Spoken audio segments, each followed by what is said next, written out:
안녕하세요. 즐거운 책방입니다. 네, 오늘 소개해드릴 책은요. 말투 하나 바꿨을 뿐인데 이 책이고요. 102페이지부터 시작을 할게요. 오늘은 이 책 뒷부분 중에서도 그런 부부에 관한 거, 부모와 자식, 그 자녀와의 관계에서 그 말투가 얼마나 중요한지, 우리가 행동이나 말이 얼마나 중요한지, 그거에 따라서 그 관계가 정말 가까운 사람이지만 그런 말투 때문에 오히려 더 큰 상처가 되고, 그리고 또 아이들한테도 큰 영향을 미치거든요. 그런 말들로 인해서. 그렇기 때문에 생활 속의 그런 말들이 참 중요한데, 그러한 심리 기술을 알려드릴게요. 처음으로 첫 번째로 알려드릴 거는 칭찬. 네. 아무리 엄격한 사람도 칭찬 앞에는 장사가 없다. 네, 맞아요. 장사가 없어요. 우리가 그냥 사회에서 만난 인간관계에서도 그냥 예의상 하는 말인데도, 그냥 예의상 그냥 칭찬한 말인데 뻔히 알면서도 칭찬을 들으면 기분이 좋잖아요, 우리가. 그런데 그 부부 사이에서도 정말 중요하다고 해요. 정말 가까운 사이고, 오래 살면 그래도 또 상대방을 너무 뻔히 다 아는 사이인데도, 다 알고 있지만 그래도 칭찬을 하면 기분이 좋은 게 사람의 심리거든요. 그래서 여기서 한 그런 실험 사례도 있어요. 텍사스 대학교에서 그 13년에 걸쳐서 추적 조사를 했어요. 145명의 혼인한 사람들을 대상으로 13년에 걸쳐서 추적 조사를 했어요. 어떤 부부가 이혼을 하고 어떤 부부가 잘 살고 있는지. 그랬더니요, 결과가 어떠냐면요, 서로 욕을 하는 부부들이 이혼을 했어요. 대부분.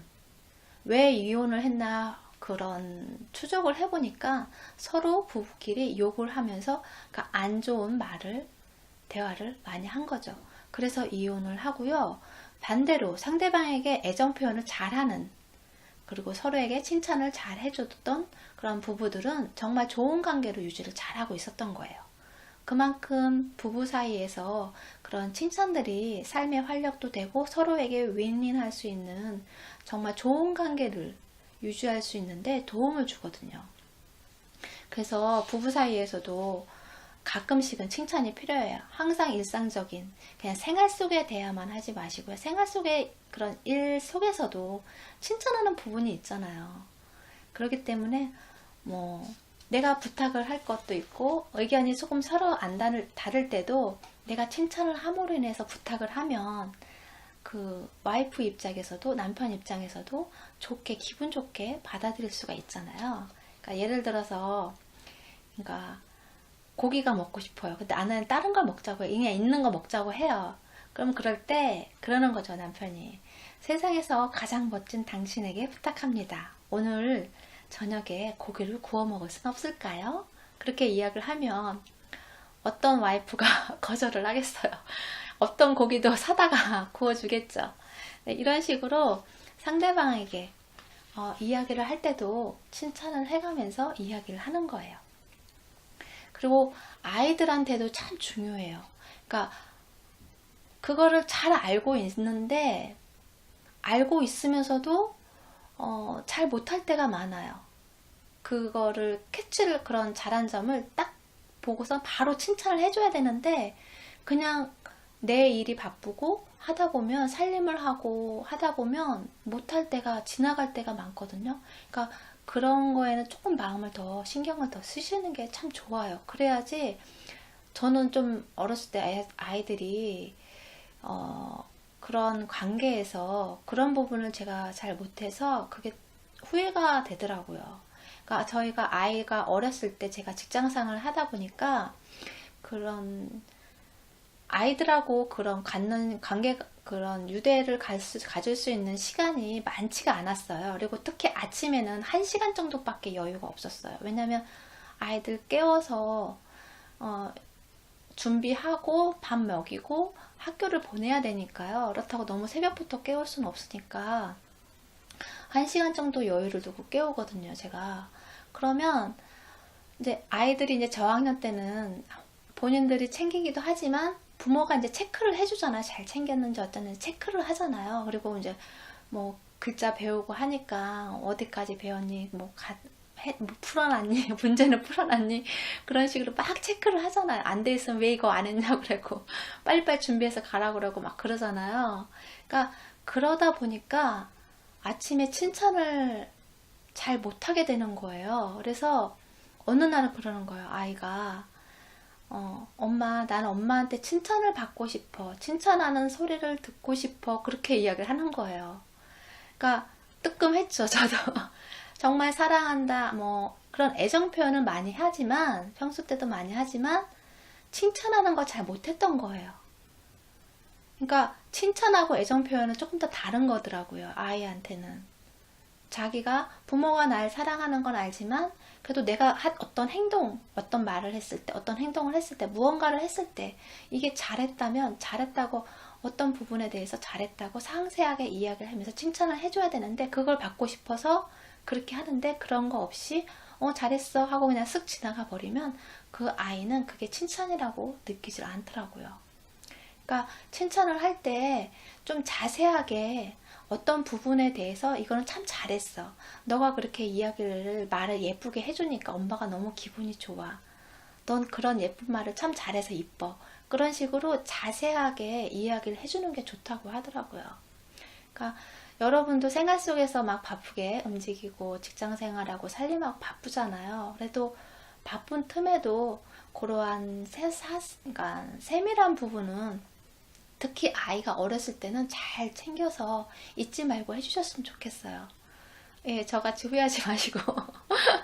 저는 좀 그런 부분을 잘 못해서 조금 큰 다음에 그런 걸 많이 해줬거든요. 근데 어렸을 때 하는 거랑 좀 컸을 때 하는 거랑 조금 다르더라고요. 그래서 어렸을 때부터 그런 말들을 많이 해주셨으면 좋겠어요. 그리고 관심을 공유하면 마음도 너그러워진다고 해요. 부부가 그런 공통된 취미를 가지면 좋다고 해요. 특히 그런 노후에. 그러니까 젊었을 때는 서로 직장 생활을 하고 각자 일이 있고 살림을 하고 아이를 키우고 하느냐고 같이 있는 시간도 아이를 통해서 갖게 하지만 나이가 먹고 아이들도 다 자기 생활을 하고 하다 보면 부모도 부부 사이에서도 각자 그런 사회 활동을 한 것이 있기 때문에 따로따로 바쁘잖아요. 그런데 같은 취미를 하나 정도는 가지고 있는 것이 좋다고 해요. 특히 직장 생활을 오래 하셨던 분이시라면 그런 같이 취미를 함으로 인해서 그런 동료의식이 생겨서 더 깊이가 깊어진다고 해요. 그래서 관계가 더 좋아지는 거죠. 왜냐면 어느 정도 10년, 20, 30년 살다 보면 서로가 너무 뻔히 다 알잖아요. 말하지 않아도 알잖아요. 그렇기 때문에 그 말이 자꾸 줄어들잖아요. 그렇기 때문에 공통 취미를 가지면 그거에 대해서 새로운 대화거리가 생기고 공유하는 부분이 있으니까 계속 대화가 이어지거든요. 그러니까 서로의 관계가 친밀해지고 좋아지는 거죠. 그렇기 때문에 부부 사이에서 취미를 하나 정도 같이 갖는 거는 참 좋다고 해요. 그리고 피그말리온 효과가 나와요. 네, 피그말리온 효과는 너무너무 잘 아시잖아요. 근데 알고 있는데 잘 못하는 부분이기도 해요. 잘 알고 있지만 이런 효과를 내기 위한 말들을 잘 안 하게 되는 경우도 많거든요. 그러니까 보통 이제 생활 속에서 아이들이 어렸을 때 너는 참 이런 부분은 잘해서 넌 이런 부분으로 정말 괜찮은 사람이 될 거야. 똑똑한 사람이 될 거야. 이런 부분으로 전문가가 될 거야. 손재주가 참 좋아서 만들기를 참 잘해서 너는 정말 이런 만들기를 하는 박사가 될 거야. 그런 식으로 이야기를 해주면 아이들이 내가 이런 부분에 잘하네? 그러면서 자꾸 개발을 하는 거죠. 칭찬을 받고 그런 말을 들으면서 그것이 부모의 이야기지만 자신의 생각인 것처럼 착각을 하게 된대요. 그래서 그러한 쪽으로 더 노력을 하게 되는 거죠, 아이가. 나는 이런 사람이 될 거야. 아이가 부모님이 그렇게 이야기를 해주잖아요. 그러면 아이 자신도 아, 나는 그런 사람이 되겠구나. 나는 그런 사람이 될 거야 라고 믿는 거예요. 그래서 나중에는 그런 것들이 생각들이 잠재의식 속에 생겨나고 그러면서 그런 쪽으로 그런 사람이 되려고 노력을 하고 하기 때문에 발전하고 나중에는 결국에는 그런 사람이 되는 거죠. 그런데 그러한 것들이 정말 아이의 그런 가능성을 보고 그런 잘하는 부분을 보고 좋아하는 부분을 보고 이야기를 해주면 상관이 없는데 부모의 욕심이 그리고 바라는 그런 기대가 들어가서 무조건적으로 아이의 그런 현 상황을 안 보고 그런 무조건 부모의 욕심이나 기대에 따라서 그런 이야기를 아이한테 주입을 하면 오히려 그런 좋은 효과를 볼 수 없다고 해요. 그래서 여기서는 아이가 말귀를 잘 알아듣지 못해서 부모인 당신이 하는 말을 전혀 알아듣지 않는 문제야라면 그 이유는 당신이 그렇게 생각하기 때문이다 라고 말해요. 이 아이는 말귀를 잘 알아듣지 못한다고 생각하는 탓에 정말로 아이가 잘 알아듣지 못하는 아이가 되는 것이다. 그러니까 부모가 어떻게 생각하고 아이에게는 아, 이 아이는 매우 솔직한 아이가 될 거야. 그런 식으로 이야기를 하잖아요. 그러면 아이는 정말 솔직한 아이가 돼요. 아이가 되지만 그런 나쁜 기대를 갖게 했기 때문에 그러기 때문에 시간이 흘러도 말귀를 못 알아듣는 아이로는 남아있다는 거예요. 그러니까 그런 식으로 그러니까 부모가 그 자식을 솔직하게 대하고 그런 마음을 이야기를 하면 상관이 없는데 그렇지 않고 속으로는 그렇게 생각을 하면서 말로만 아, 그런 사람이 될 거야. 그렇게 주입을 자꾸 하면 아이가 정말 그 부족한 부분은 고치지를 못하고 나아지지를 못하고 그리고 부모의 기대에 그런 말에 하려고 노력을 하다 보니까 아이도 힘들고 그런 거죠. 그러니까 우리가 그거를 뭐 겉으로 표현 안 한다고 하지만 지금처럼 이제 말귀를 못 알아듣고 그런 사례가 나왔잖아요. 말귀를 못 알아들어.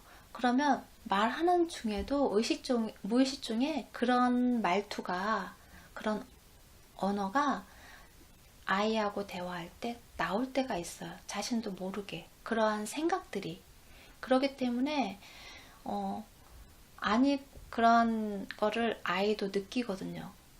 그렇게 생각하는 거를. 그리고 내가 부족하다고 아이를 부족하다고 생각하면 아이도 자기 자신이 부족하다고 생각을 해요.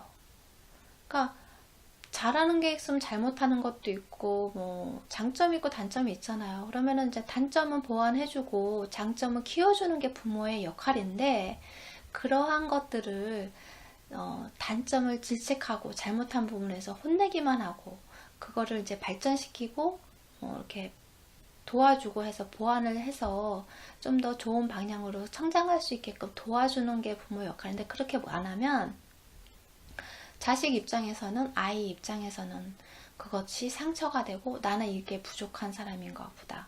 그러한 거에 좀 많이 감정이 치우치게 되고 상처가 되거든요. 그러니까 항상 그게 트라우마처럼 남을 수도 있거든요. 그렇기 때문에 부모가 자식을 어떻게 생각하느냐, 어떤 시각으로 바라보느냐에 따라서 그 자녀가 커가는 방향이 달라지는 거예요. 그러니까 쟤 맨날 공부도 못하고 말이야. 놀 생각만 해. 그런 생각을 가지고 있으면서 공부 잘해라, 열심히 해라, 아이고 잘하네 그렇게 하잖아요. 그러면 그렇게 하다가도 또 막 놀고 있으면 그런 자신이 원래 생각하고 있었던 자식에 대한 불만을 이야기를 하게 되거든요. 나중에 그게 터져버리거든요. 그렇기 때문에 부모가 일관성이 있어야 되는데 왔다 갔다 굴곡이 이랬다 저랬다 자신을 평가하는 잣대가 생각하는 잣대가 왔다 갔다 하면 아이도 불안하고 그 다음에 그런 방황을 하게 되는 거예요. 어느 정체성이 그런 기준이 있어야 되는데 그러한 것들이 형성이 안 된 상태에서 부모가 이렇게 왔다 갔다 그런 감정 표현이나 말이나 그런 행동에 대해서 일관성이 없으면 그러한 것들이 불안정하기 때문에 더 아이들도 불안하게 느낀다고 해요. 그러한 것들로 인해서. 그리고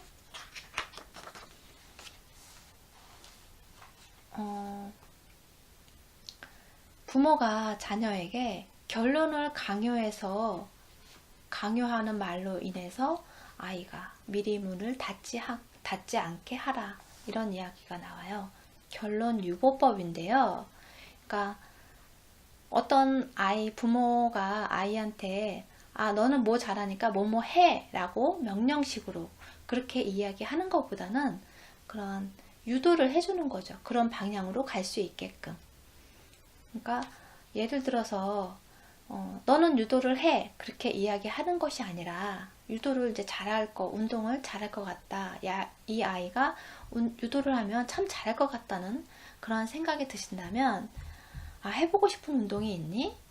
예를 들면 유도는 어때? 그러면서 이제 근처에 유도 교실이 있는데 한번 가보지 않을래?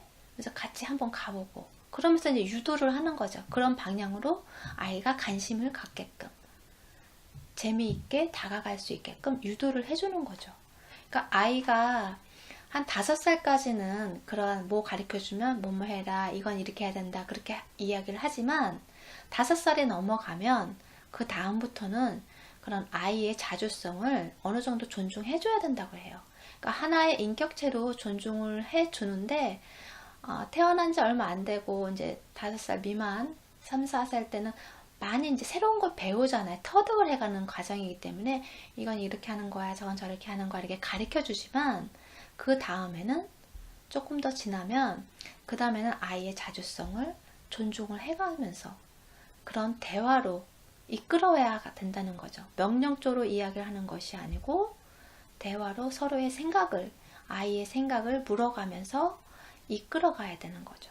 그래야지 겁반응 없이 그런 부모가 이끄는 대로 잘 따라가기도 하고, 그리고 또 부모가 긍정적으로 좋은 방향으로 이끌면 아이도 긍정적으로 밝게 잘 자라겠죠. 근데 부모가 그런 평소 때 쓰는 언어가 부정적인 언어를 많이 쓰잖아요. 그러면 아이도 투정을 많이 하고 투덜거리는 게 많아져요. 그리고 말투에서, 그리고 부정적인 시각을 많이 생각하게 되고. 그러니까 부모 입장에서는 정말 아이 앞에서 거울이라고 생각하시면 돼요. 아이가 어떤 면을 보인다면 그게 부모의 모습인 거예요. 그렇기 때문에 정말 아이 앞에서는 행동이나 말은 참 좋은 것만, 긍정적인 부분만, 좋은 점만 보여주시려고 노력을 많이 하셔야 돼요. 그래야지 아이가 올바르게, 밝게 잘 자랄 수가 있어요. 건강하게. 네. 그래서 부모의 역할이 중요해요. 그리고 부모가 됨으로 인해서 인내심의 한계를 많이 도달을 하고 늘어나는 건 인내심밖에 없고 그렇다고 하는데 정말 인내심이 많이 필요해요. 기다려줘야 되니까. 아이가 그걸 익히고 따라와 줄 때까지 부모가 기다려줘야 되거든요. 그러한 것들을 하기 위해서 인내심이 많이 필요해요. 그래서 항상 노력하고 공부해야 돼요. 그리고 내 자식인 만큼 그만큼 이제 관심을 많이 기울이는데 내 시각에서 보는 것인지 아이의 시각에서 보는 것인지 그걸 먼저 생각을 하셔야 돼요. 이건 아이를 위한 거라고 하지만 그 아이를 위한 것이 내 입장에서, 어른이 된 입장에서의 아이를 위한 것인지, 정말 아이 입장에서 아이를 위한 것인지 그러한 생각을 하시고 생각하고 말하고 행동하고 그러셨으면 좋겠어요. 그러면 아이하고도의 유대관계도 정말 좋은 관계로, 그리고 아이도 건강하게 잘 자랄 수 있지 않을까 그런 생각을 해요. 그러면서 아이 키우는 데는 솔직히 정답은 없어요. 왜냐면 아이마다 다 성향도 다르고 잘하는 것도 다 다르고 좋아하는 것도 다 다르잖아요. 그러기 때문에 아이를 키우는데 이 아이한테는 아이를 키울 때는 이렇게 하는 거야. 그런 정답은 없어요. 그렇지만 내 아이 정말 제일 잘하는 사람은 부모잖아요. 그렇기 때문에 부모님이 내 아이를 정말 관심 있게 아이 입장에서 이렇게 대화를 해가면서 한 인격체로서 대화를 해가면서 생각을 공유하고 그러면 좀 더 좋은 부모와 자식 간에 그런 트러블이 없이 힘든 것이 조금 줄어들면서 그렇게 잘 지낼 수 있지 않을까 생각을 해요. 네, 오늘도 즐거운 하루 보내시고요. 네, 다음 시간에 또 만나요. 감사합니다.